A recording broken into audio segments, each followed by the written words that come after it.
अस्सलाम वालेकुम हक मौजूद GSM जी लतीफ़ लतीफ़ियात पारां हफ़्तेवार सिलसिलो लोचीन से लहन साण करे तव्हांजो पंहिंजो लतीफ़ी साथी मेहराब लतीफ़ी हाज़िर आहे। लोचीन से लहन में सब खां पहिरियां ईंदासीं ईंदड़ हफ़्ते जे लफ़्ज़ ते। ईंदड़ हफ़्ते लाइ असांजो लफ़्ज़ आहे हुज़्न। हे हजम ते पेश ज़े ज़ंजीर ते जज़म नून नथ ते पेश हुज़्न। दोस्तों तव्हां जवाब मोकिलण लाइ शाह जे रिसाले मां ही लफ़्ज़ ॻोल्हे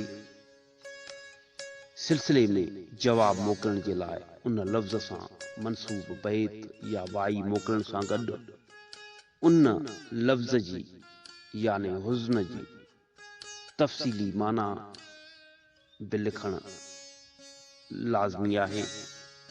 वधीक तव्हां पंहिंजी मर्ज़ी सां सॼे बैत जी सिटवार सम्झाणी या मुकमिल माना या तशरीह लिखी सघो था। तव्हां पंहिंजो जवाब मोकिलण जे लाइ मैसेंजर मैसेज जे ज़रिए, टेक्स्ट मैसेज जे ज़रिए,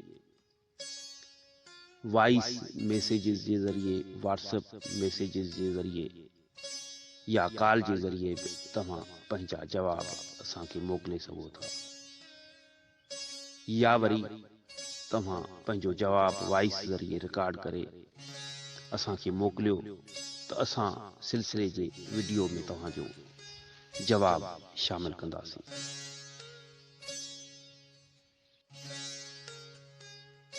दोस्तों लोचीन से लहन में हाणे ईंदासीं गुज़िरियल हफ़्ते जे लफ़्ज़ ते। गुज़िरियल हफ़्ते असांजो लफ़्ज़ हो उबकार। अलफ़ ते पेश, बे ते ज़बर, काफ़ अलफ़ का, रे ते ज़बर उबकार। उपकार लफ़्ज़ जे माना ते ईंदासीं त उबकार लफ़्ज़ जी माना आहे पुकार, सॾु, शुकारो, दांह, आह या आवाज़।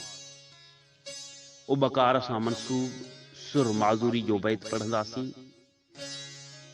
शाह साईं फरमाए थो त रुञनि में रड़ थी कर चतुअ जी चांगार। रुञनि में रड़ थी कर चतुअ जी चांगार, इहो इश्क जी उबकार नारो आहे मींहं जो। शाह साईं चए थो त ही जेका रुञुनि में, बयाबाननि में या सुनसान जगह ते रुञुनि में रड़ थी कर चतुअ जी चांगार।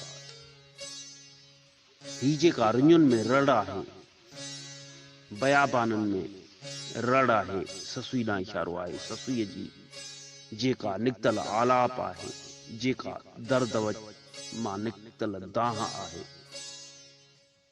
इहा ॼण चतुअ जे ॿोलण जे आवाज़ वांगुरु आहे।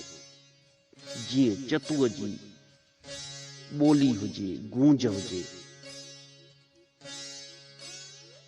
इहो इश्क जी उबकार, ई इश्क जी उबकार नारो आहे मींहं जो। शाह साईं चए थो त इहे सभु इश्क जूं दाहूं आहिनि, इश्क जूं पुकारूं आहिनि। इहे सभु इश्क वारे इंसान जी निकतल आह आहे, आवाज़ आहे, नारो आहे मींहं जो। इहो इश्क जी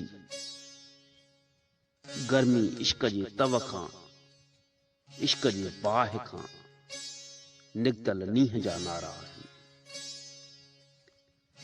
हिन बैत में ससुईअ जी ॻाल्हि आहे, ससुईअ जे पंध जी ॻाल्हि आहे।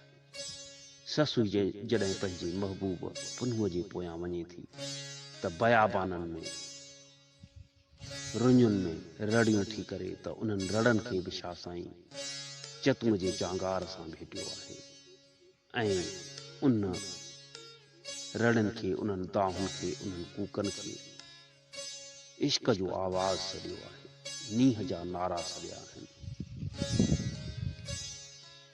दोस्तों अचो त शाह साईं जे इन सबक खे सम्झंदे असां पंहिंजे मंज़िलुनि सां पंहिंजे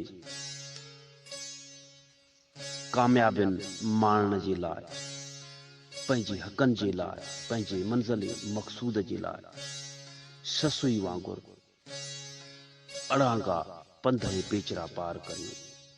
तॾहिं ई कामयाबियूं असांजा कदम चुमंदियूं।